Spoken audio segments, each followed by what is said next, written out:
Hello, I'm Daisy and welcome to my channel, and we are today in this video going to answer some of your questions.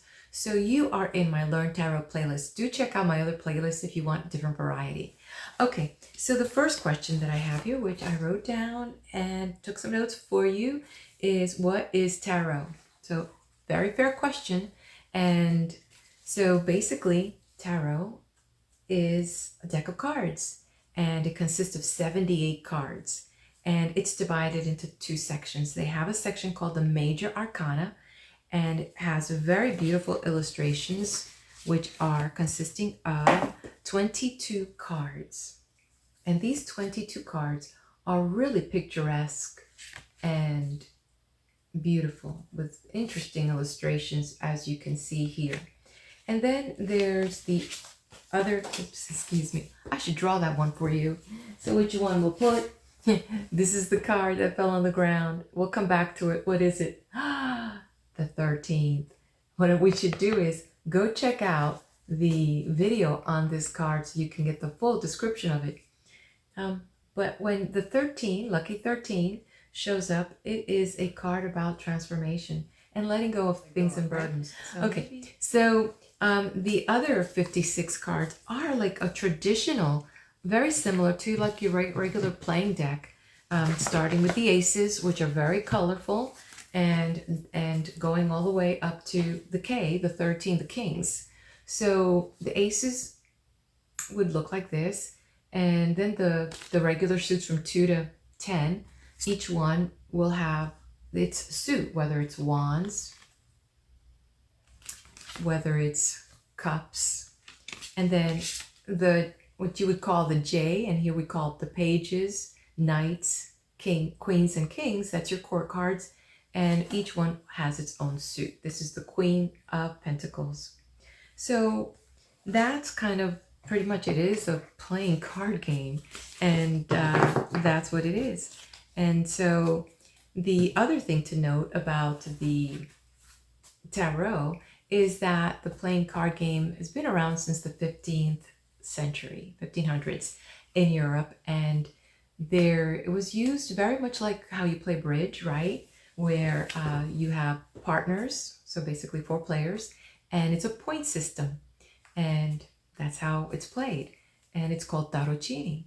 So if you're interested, I wrote down this website. You can go check them out. It's called gambiter.com, and it has the full instructions and also has the playing points on there, so you can play tarocchini. And then as time evolved, what happened is it also became a tool for divination. And so, which is pretty much what we've seen it used in our culture here in the West and also in the East. So that is pretty much, tarot is just a deck of cards that is used for playing card game or playing card game as a more deeper meaning and tool. Okay, so let's see. The next question that we have here is, what are tarot cards used for? So I've answered that question in the previous question. So kind of giving and expanding a little bit more on that as time moved on and as we've seen it here, it's used mostly, that we see it in our country here, as a divination tool. Very few people use tarocchini, the tarot deck, for playing games, partner games like that. And so it has this, what I call the esoteric use, and some would say the exoteric, used by groups that want to dive into its spiritual meaning. And then the other is more of the exoteric, as is used as a divination tool, and to dive into more of everyday mundane issues and helping, answer questions that in a normal sense, if you don't go to a psychiatrist, you kind of have a light feel, because sometimes there's very heavy questions in life that you just would like another like outside view, but you don't want to spend $150 on a psychiatrist because you don't feel like you really want to go there, but you don't mind spending $60 and having a person just kind of, hey, you know, and put a little levity into this. And it's not about anything that's etched in stone, which we'll get into that in the next question. So kind of a very light way to answer a very deep question. Okay, let's see what else we have here. Can the tarot actually predict the future? Okay. So I can only speak for myself. I've been playing tarot, not tarotini, but we're playing with the cards as a tool. First, I started as a tool for myself, but I mean, within a very short period of time, my friends started coming along, and all of a sudden, it's just, you know, it just became my side thing. So I've seen through the 40 years that I've been doing this, it's kind of eerie how much of things can be revealed when you have a person that knows how to ask the right questions and a querent that is willing to be open to just say, you know, I'm investing money in me. I'm going to kind of see if I can get my money's worth. And I'm going to, you know, I'm not here to test your psychic abilities. I am here because I want someone to hear me. And I just want you to be that sounding board. And how much of this can you help me with? So when it's taken from that text, there is so much that comes out in that bonding between the querent and the consultant. So it's pretty cool. Okay, and now I want to share something with you that I'm going to have on another video. Definitely it's not going to be on my Learn Tarot playlist, but definitely you're going to see it in my other playlist. It's about a report that was declassified by the U.S. military, and you may have heard of this. It's called the Gateway Experience, and it was something put together in 1983 by the Central Intelligence Agency, CIA, and they sponsored, of course, you know, put together, you know, with the military. And there, what they did was they were experimenting, and they came up with a report that was revealed in 2017. Isn't that interesting? Where, let me just make sure I get this person's name correctly here. His name was Lieutenant Colonel Wayne M. McDonald, and basically the commander of the U.S. Army Operational Group, from the Gateway Experience, where they were looking into astral projections, remote viewing, and what's the other one? Out-of-body experiences. And their reports were very enlightening, and so this is something worthy of bringing to the channel, because it's not going to explain what maybe a tarot reader may experience, but it also just kind of letting you know that what science is doing, exploring these things, that before there was a lot of mysteries, now there's so much more advancements in the most unexplored area, which is the mind. So isn't it interesting? Maybe you've had an experience where you were thinking about somebody and bam, they called you. Oh my goodness, are you a psychic? I'm not saying I'm a psychic, but I could tell you one thing, that the things that I've experienced in the last 40 years, because it's like learning how to hear, or like as a mother, which I am, and I remember when my son was much younger, we would be in the playground, and there could be so many kids, but I was tuned in to the voice of my son, and like that, I was right on it. When I heard this little scream or something, there he was somewhere, and it was just, you know, him, and it was his voice. I tuned myself to that particular voice, and through the years, I've experienced, I guess, an attunement to certain things when I'm in a reading, whereas sometimes the skin of my hair will like literally get polarized. I feel like all my antennas are up, and it's like, whoa. Or the backbone of my ear, I feel like the auditory senses just get magnified. And not that I hear voices, but certain, and I don't know if it's a thought that becomes magnified or what it is, but I can either say somebody with a letter, this is coming through, or an uncle, a grandma, something, or is there some this? And it's like, bam, it's this connection that's made. What's the other one? I get also a visual where while I'm looking at my querent, I'm sitting there and it's almost like a hologram, like like a TV or little images pop here, like not inside my head. Literally, I could feel see, I don't know if that's such a word, but definitely more visuals are allowed beyond these eyeballs here. So a sound from behind this bone, behind my ear, the skin, the hair on my skin just polarized, and like, for a better word, holographic images that a different part of my being can see while I'm looking at the person that I'm doing a reading for. So no, I do not believe I'm psychic. It's just enhanced a human being. That's what it is. It's like we allow ourselves to not be afraid of the enhanced senses. It's just like, wow, that's pretty cool. And if it could help me help someone get through the fog in their mind and help them get clarity, thank you, God, right? Okay, so answer to that question. The future is not set in stone, but definitely every second is changed by one thing: time and our thoughts. That's what I believe. Okay, so the next question that we have here: do you have to be a psychic to read tarot? My experience, I would say, I'm going to answer that question with a question. Do you have to be a master gardener to plant a tomato seed? I don't think so. What I've learned from my own experience is that, for a matter of fact, there are some things that you would need to be skilled at. But in things of nature, I don't think so. You'd have to, if you're going to be a heart surgeon, yeah, you have to be a doctor.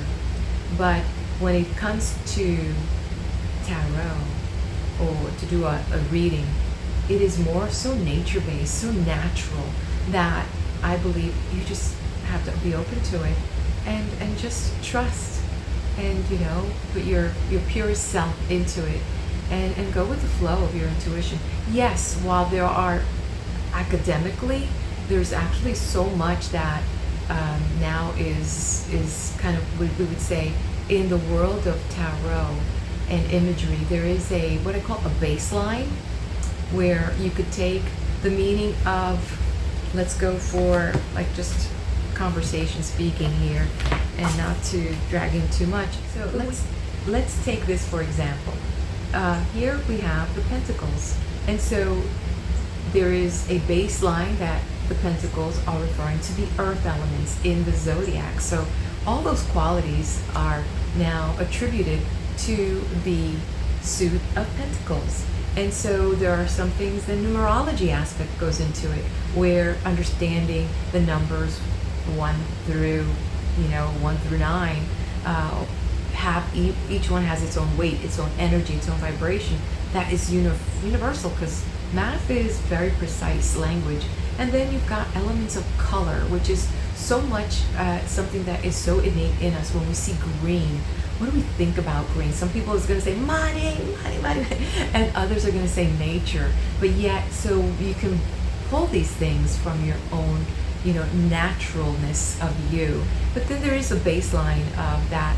Once you begin to study tarot and move up beyond your intuition, that there's a couple things that actually fall into play that will help you as a professional consultant to help your client. Hopefully that answers that question. Let's see what else is in here. So the answer is no, you don't have to be psychic. Okay, so the next question that you folks asked was, what's the difference between a psychic mediumship reader and a tarot reading? So a psychic reading versus a tarot reading. Well, I did put something down because I wanted to share with you. Years ago, there was a show on TV by, it was called The Medium. It was a series. I loved it. I was hooked. And it was interesting because it was based on a real life story of a person named Alison Dubois. And Alison Dubois, you can look her up. She helped police officers, doing searches and things like that. So that's a psychic person that uses props. Sometimes they don't. But in a psychic reading, they could use like a photo. They could use things, they could feel things, While they may use tarot as part of, of creating developing the story or the situation or to ask more questions. Psychic readers are, in that sense, touchy-feely with things, you know, and I'm not describing it as well, because maybe I myself have been psychic at the times, but I don't believe myself to be psychic, a special person like that. I do believe that we all are psychic, but some people have their senses magnified and they can really cross over into mediumships, which the mediumship reading are people that can go into in spirits and what's it called, crossovers, people that have crossed over and can, you know, do a reading on those things. Even though I have had those very eerie moments where I have sensed, you know, in a reading somebody has come through, and then I do work with other tools. That's what I call the tarot, as a tool for me, and so has helped me. But then you may have had a time where you're working on your car, or you're working in the garden, or you're in the kitchen, you're somewhere so disconnected, and you're in that very, very pure space, and you think of a loved one that's crossed over. Kind of creepy if you start thinking, what if I start talking to that person? You know, what does that mean? But it's, you know, like I'll see, like sometimes I'm in the garden and I'll see a yellow butterfly, but I've come to make that connection that a yellow butterfly is my mom, because she loves the color yellow. And so usually I'll pick up the phone and say, hey mom, what's going on? And she goes, well, how did you know? And it's like that. Or there's some things that connect me with dad, who's passed over several years back. And I just, you know, I stop what I'm doing. I honor that thought, that memory, and just say, thank you, dad. And I know that we're connected. So it's just how do we feel? How comfortable do we feel? Are we afraid of the unknown? Or do we just say, I don't know what I don't know, but I'm okay in this space right now? And that's what I love science, that keeps exploring, because it demystifies so much for us. But I don't think we're quite there yet. Even though I am going to make sure that put that video together for you with the CIA 1983 report, so that you can look for it on your own. Don't take my word, okay? Okay, let's take a look at the next one. Oh yes, I don't get this question asked much, but I've been doing this for 40 years, and now that I've dived into the online portal, I did have one person ask me, is tarot evil? I don't know the best question to answer this. The best way that I could say is, so if you followed me or gone to my website, daisyraisler.com, you get to learn a little bit more about me. I used to be a police officer. And so one of my sergeants, I remember, and he would just get sometimes irritated about stuff, and he would say, if somebody did something, you know, didn't turn in a report on time, or had some issues with some way that they you know, put their report together, he says, come over here, I'm going to spoon you. And one day I kind of looked up at the sergeant. I said, Sarge, I said, you're not going to do much damage with a spoon. And he's like, you'd be surprised how much damage you can do with a spoon. And he was in the military before, so then it made me think, like, you know what? It's not the object. It's your intention behind it. It's, you know, how are you using it? Myself, I bring all that's beautiful into it. And so one thing to keep in mind, that the Rider-Waite deck, which this particular one is actually the Professional Edition Universal Tarot. And I want to thank Tammy. Thank you for this gift. I love it. I love using this deck. Thank you so much for the gift. Lo Scarabeo. It's pretty much looking like the Rider-Waite deck. And Arthur Waite was a Christian. And that's the Waite deck, that traditional cards that we use. And so one of the things I wanted to say is that there's a lot of Christian symbols in the Rider-Waite deck. So you can see, like, here you have a Pope, and I don't know if I have enough cards out to, yeah, we've got a lot of angels and religious, you know, meaning here, spirituality, the divinity, the spiritual meaning here, you know, justice here. Here, this could be like a monk. Oh, let's see what we have here. Just, you know, angels. So in general, so there's a lot of angels and religious influences in the Rider-Waite deck. So, but let me go back to, I think poverty is evil. And people shouldn't be out there just being poor and suffering and hungry, and I think that these things just need to be eradicated. But I don't want to go on that tangent. So let me go back. The intention, as in anything, it all is an intention and a thought. So how is it being used? Going back to my good old sergeant, an innocent spoon can be pretty used for evil. Could be used to harm and to hurt. It could either be used to nourish and empower and make someone healthy, or it could be used as a weapon. So, okay, that's kind of the best way I can answer that. So the answer is no, tarot is not evil. Things are not evil. People's thoughts and intentions, that's where the evil is. Okay, so the other one is, what's the best way to start learning tarot? Well, I just bought a card deck and I started playing, and I just started using it to ask questions for myself. I was very young. I was like 19, 20 years old, and I was just, that age, you get so many questions, and there's so much going on in the world. And so I just started using it as a journaling, and I would look at a card, and this is the way that I learned it, was just trusting my intuition. And so just kind of looking at each card, and I would ask myself, what does this mean to me? What does the water mean to me? What does the sunset over here mean to me? What does this path, and why is this person looking to the left and not to the right? And I just started going with the flow. And then as I looked at each card and spent some time with each card, then I kind of said, and I felt comfortable. And like I said, but I was doing readings from the get-go. After 30 days, it was just like, and then it just, it's just what I've been doing. And the other thing is, then, I've empowered myself with different books and to learn different meanings as a textual.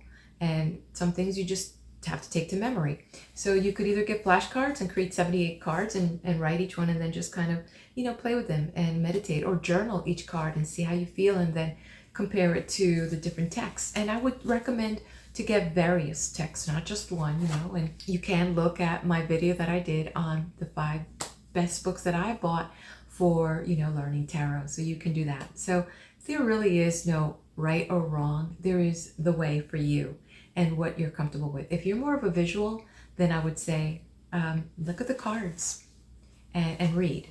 If you're more of an audio, go and go through the YouTube channels and find out different tutorials and maybe different styles. You'll learn better with hearing. And it also, if you look better by seeing, then just go look at different readers and just watch how they're interpreting each card. That might help, and you develop your own style along the way. So whether it's reading it for yourself or for someone, you will have a lot of fun in the journey. Okay, what is the next one? It says, what is a tarot spread? Well, as you can see, a tarot spread is just a way that allows you to pretty much get through and kind of address your Aquarian's question. And it could be something as one card, like a card for the day, and there's nothing else but just one card. And so you dive into that card and just kind of pull the meanings from the card and, what the question was, and try to kind of see how that is being presented. Or this could be something as a yes or no question, where if it's right side up, it's yes, and if it's upside down, it's no. So then you'll have to be kind of okay with this yes or no. I mean, don't go crazy like, I didn't like that you said yes and now you said no. It gets kind of goofy that way, right? So that's why I kind of sometimes says, you really got to take it to heart and trust your own instinct, and always put yourself in the space of God's grace, so that God is the one that's talking through, whether you're looking at the clouds and say, God, give me a sign here, and then you need to be willing to trust God's message. That's what's important. Okay, so then the next one, you have various other spreads, like you have a traditional Celtic crossbred, where you're going to get a little bit more about, you know, something in the past, something into the future, something on the unconscious and subconscious, you know, something that's deep within you, or something that's consciously here that you're aware of, but you're not really ready to throw it out there. And then maybe with the possible of what lies into the future as well. So it lets you see a little bit more. And usually that will consist about maybe 10 or 11 cards. There's also the horseshoe spread. I also have like the lover spread. So there's different spreads that allow you to explore different aspects of one question, okay, or a theme in general. And so there's different styles. So take a look at the video that I have on that specifically. I do have some spreads that I use and give you a little bit more insight, okay? All right, so let's take a look at a couple more questions here. Why do tarot card readings give different answers to the same question?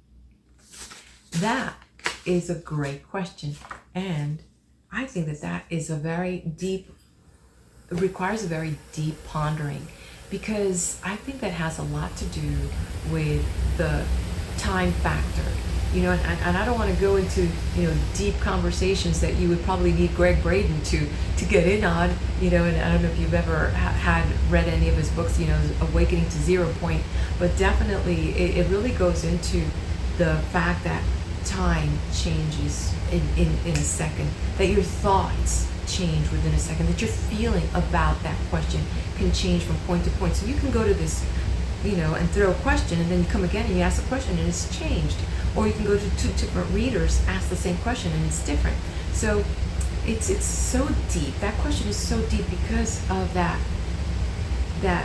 two elements of space and time, and thought and space and time. I can only tell you that everything is really a work in progress. Your journey is a work in progress, and nothing is etched in stone. But I think that everything should always go back to your relationship with God and your faith in God. And as you can see, I believe in God. So if you are a non-believer, I respect that too.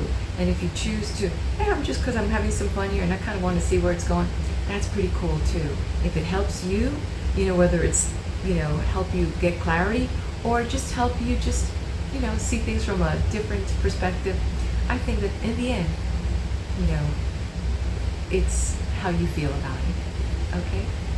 And then the next question that I have here is, can somebody else touch the cards?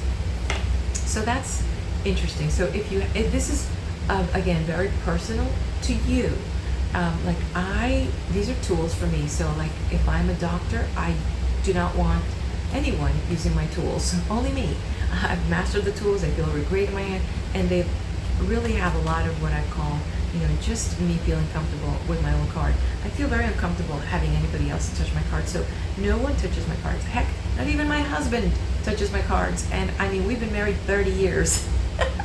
So it's, to me, these are tools for me, but some other people feel quite comfortable, you know, passing the deck on to someone, and then, you know, the person either, you know, their reader shuffles the card, or I've seen where the consultant shuffles the card and then places it and allows the reader to split the card.